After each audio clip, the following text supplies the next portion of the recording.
জরা, ভয়ভীত হওয়ার কোনো প্রয়োজন নেই। তোমার এবং তোমার পরিবারের যা কিছু প্রয়োজন তা চেয়ে নাও।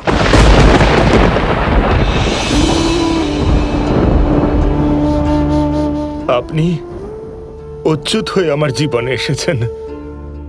আপনি আমার জীবনের পরিস্থিতি দেখেছেন, কত অপমান করা হয় আমাকে, মানুষ উপহাস করেন আমাকে, স্ত্রীও আমাকে কটু কথা শোনায়। নামেই তুমি শিকারী, কিন্তু একটা পিঁপড়ে পর্যন্ত মারতে পারো না। কিন্তু আপনি আমার মতন একজন দুর্বলকে এক দক্ষ ধনুর্ধারী করার প্রতিশ্রুতি দিয়েছেন। যতক্ষণ না শুধু একবার ভেবে কোনো গাছের পাতা তুমি বান দ্বারা বিভক্ত করছো, ততক্ষণ আমি তোমাকে শেখাবো। দয়া দেখাননি, শক্তিশালী করে তুলতে চেয়েছেন, যাতে করে আমি পরিশ্রম করে সসম্মানে জীবনযাপন করতে পারি।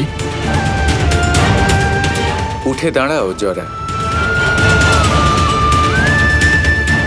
একজন রাজা তখনই মহান হতে পারেন যখন তার প্রজা মহান হন।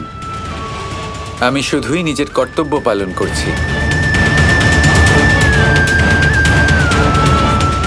আমি বুঝতে পেরেছি যে মুদ্রিকা আমি আপনাকে দিয়েছিলাম সেটা আপনার এতটাই প্রিয় যে সেটা পাওয়ার জন্য বাধ্য হয়ে আপনাকে প্রতিশ্রুতি দিতে হয়েছিল।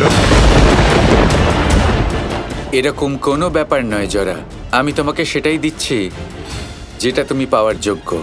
না মহারাজ, ধনুর্বিদ্যার যোগ্যতা ছিলেন অর্জুন, যার মধ্যে জন্মগত প্রতিভা ছিল। আমার মতো তুচ্ছ ব্যক্তি নন। কিন্তু আমি আপনার দর্শন লাভ করেছি। আমার আর কিচ্ছু চাই না, কোনো ইচ্ছে নেই, কোনো লালসা নেই।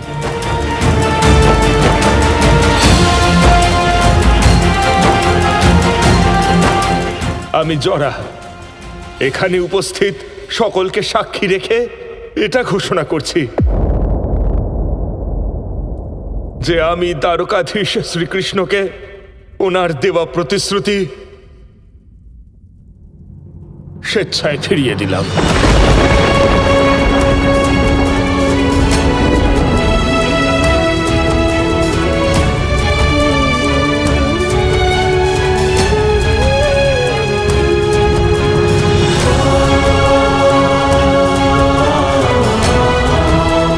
আপনি আমার ঋণ থেকে মুক্ত হলেন প্রভু।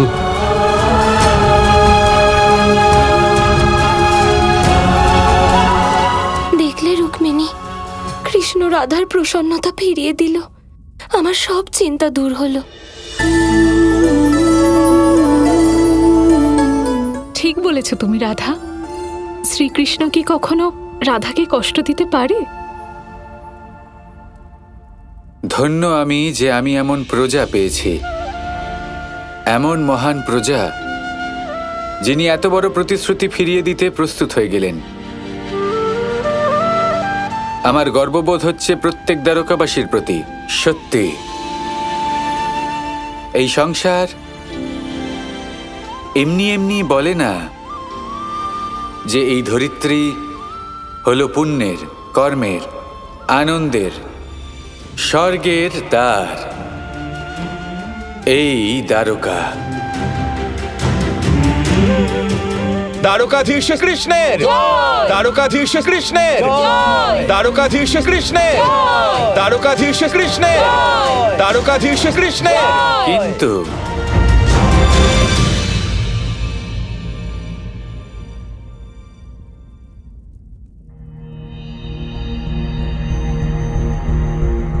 একটা সনাতন নিয়ম পালনের বিষয়ে দ্বারকা বঞ্চিত হল। আর সেই নিয়ম হল যে যদি প্রতিশ্রুতি দেওয়া হয়ে থাকে তাহলে তা পূর্ণ অবশ্যই করতে হবে।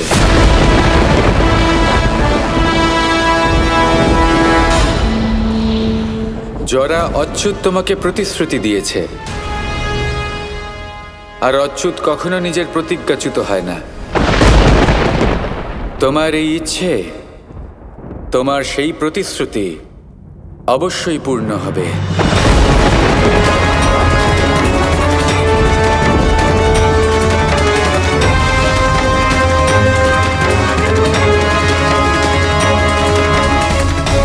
কি শ্রীকৃষ্ণ, রাধার প্রসন্নতা দেখতে পাচ্ছ না? এখনো প্রতিশ্রুতি ধরে বসে আছো। শ্রীকৃষ্ণ, আপনি এমনটা কেন করছেন? যে মুদ্রিকা আমি তোমার থেকে নিয়েছিলাম সেটা ছিল প্রেমের প্রতীক। কিন্তু যদি প্রতিশ্রুতি দেওয়া থাকে তাহলে সেটা এমনি নষ্ট হয় না, সেই প্রতিশ্রুতি পূরণ করতেই হয়। যদি এই সংসারের সমস্ত রীতিনীতি পাল্টেও যায়, প্রতিশ্রুতি পূরণ হবেই।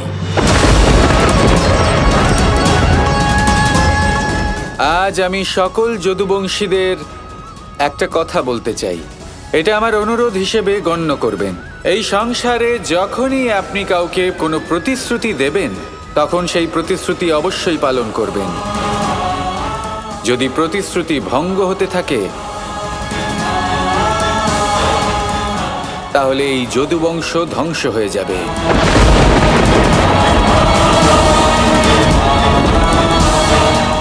এটা হলো আপনাদের কাছে দ্বারকাধীশের অনুরোধ। প্রতিশ্রুতি পালন করবেন। আপনি যতই কাউকে মন থেকে ভালোবাসুন না কেন, যতই বিরহ দীর্ঘ হোক না কেন, যতই যন্ত্রণার মাত্রা বেশি হোক না কেন, প্রতিশ্রুতি যেন অবশ্যই পূর্ণ হয়। ভক্তদের বিপদে তুমি সহায়ক, বন্দনা করি সংকট মোচক।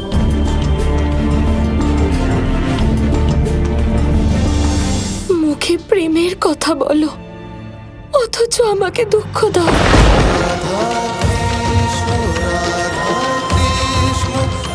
এরকম ভাবে ভেবো না রাধা, প্রেমে তো দুঃখ পাওয়া স্বাভাবিক। শ্রীকৃষ্ণ যা কিছু বলছেন ঠিকই তো বলছেন।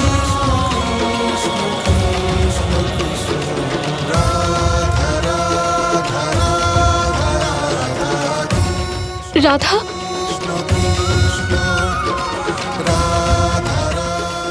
আমি জানি যে আমার মতন একজন অযোগ্য ব্যক্তিকে দেওয়া প্রতিশ্রুতি পালন করা হয়তো আপনার পক্ষে উচিত হবে না, কিন্তু তাও আপনি নিজের প্রতিশ্রুতির মর্যাদা রাখলেন। সেই জন্য এবার আমি গর্ব করে বলতে পারি, এই সংসারে আপনি হলেন সব থেকে মহান। দ্বারকাধীশ শ্রীকৃষ্ণের জয়! দ্বারকাধীশ শ্রীকৃষ্ণের জয়! দ্বারকাধীশ শ্রীকৃষ্ণের জয়! দ্বারকাধীশ শ্রীকৃষ্ণের জয়! আর হ্যাঁ, একটা বিশেষ কথা, আপনারা সবাই এটা ভাববেন না যে দ্বারকাধীশ শ্রীকৃষ্ণ শুধু আপনাদের দান দেওয়ার জন্য ডেকেছেন। না, বরং আজ আপনারা সবাই দ্বারকার অতিথি হিসেবে এখানে এসেছেন।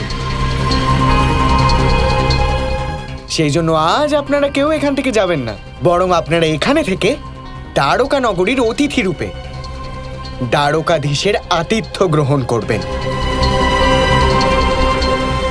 আপনার অনুমতি আছে তো দ্বারকাধীশ? কেন নয়? আপনারা সকলে আমাদের অতিথি, আমাদের আতিথ্য গ্রহণ করুন। দ্বারকাধীশ শ্রীকৃষ্ণের জয়! দ্বারকাধীশ শ্রীকৃষ্ণের জয়! দ্বারকাধীশ শ্রীকৃষ্ণের জয়! দ্বারকাধীশ শ্রীকৃষ্ণের জয়!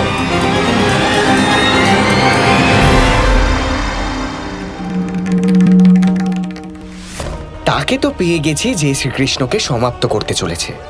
শুধু এবার এটাই জানতে হবে যে কবে, কোথায়, কিভাবে তা হতে চলেছে।